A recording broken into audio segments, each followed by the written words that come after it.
സ്വരമോളുടെ കാത് കുത്താൻ വേണ്ടി വന്നതാണ്. പക്ഷേ ഇവിടെ വന്നപ്പോൾ ഇവിടെ കാത് കുത്തുന്ന ചേട്ടൻ ഇന്ന് ലീവ്. അത് കാരണം കൊണ്ട് വാവയുടെ സങ്കടവും കരച്ചിലും കണ്ണീരും ഒക്കെ കാണാൻ വേണ്ടിയിട്ട് കുറച്ച് സമയം കൂടി നീട്ടി തന്നു. അവരുടെ മറ്റൊരു ഷോറൂമിലേക്ക് പോകാൻ വേണ്ടി പറഞ്ഞതാണ്. പിന്നെ നമ്മൾ വാവയ്ക്ക് കാത് കുത്തുന്ന സമയമൊക്കെ നോക്കിയിട്ട് വന്നത് കാരണം ആ ഒരു സമയത്തിനുള്ളിൽ എറണാകുളത്തെ ട്രാഫിക്കും തിരക്കും ഒക്കെ ഉള്ളത് കൊണ്ട് ഓടിയെത്തില്ല എന്നുള്ള കാര്യത്തിൽ ഉറപ്പാണ്. അതുകൊണ്ട് മറ്റൊരു ദിവസം സമയമൊക്കെ നോക്കിയിട്ട് വീണ്ടും വരാം എന്ന് കരുതി. ഇനി എറണാകുളത്തേക്ക് വന്നതല്ലേ, ഏതായാലും വാവയ്ക്കൊരു ഷൂവും അമ്മയ്ക്കൊരു ചെരുപ്പും ഒക്കെ വാങ്ങിയിട്ട് നമുക്കിനി തിരിച്ചു പോകാം. അതിനുവേണ്ടി ഒരു ഷോറൂമിലേക്ക് ചെന്നതാണ്. അവിടെ ചെന്നപ്പോൾ അവിടുത്തെ 2 ആൻറ്റിമാർ വാവയുടെ സ്വന്തം ആൻറ്റിമാരായിരുന്നു. അവർ പിന്നെ വാവനെ അങ്ങോട്ട് ഏറ്റെടുത്തിട്ട് എന്തായിരുന്നു പിന്നെ അവിടെ കളി. അവർ തന്നെ കൊണ്ട് നടന്ന് ചെരുപ്പും ഷൂവും ഒക്കെ സെലക്ട് ചെയ്ത് കൊടുത്ത് വാവ പിന്നെ അവിടുത്തെ സ്വന്തം ആളായിട്ട് അങ്ങോട്ട് മാറി.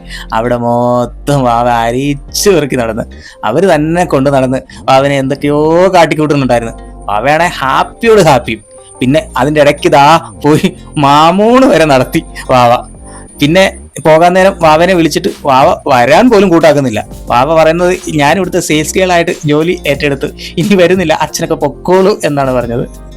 അമ്മയ്ക്കാണെങ്കിൽ അവിടുന്ന് ചെരുപ്പ് വാങ്ങിച്ചിട്ടും മതിയാകുന്നില്ല. പിന്നെയും പോയി വാങ്ങി ഒരു ജോഡിയും കൂടി.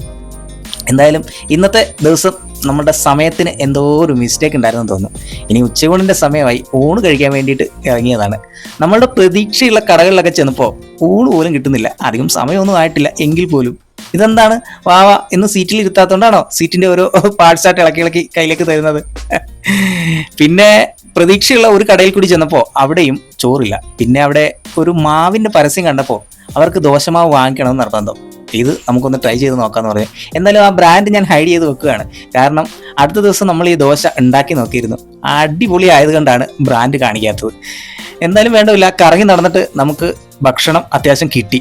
അതുകൊണ്ട് നമ്മൾ ഹാപ്പി ആയിട്ട് ഭക്ഷണം കഴിക്കണതാണ്.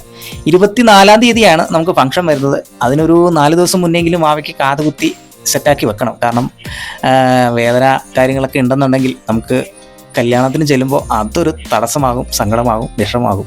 എന്തായാലും ഇപ്പോൾ ഹാപ്പിയായിട്ട് തന്നെ അടുത്ത ദിവസം വീണ്ടും നമുക്ക് കാത് കുത്താനായിട്ട് പോകാം കേട്ടോ. അതുവരേക്കും മാവയ്ക്ക് സങ്കടത്തിനൊരു അവധി കൊടുത്തു. Thank you. Happy life.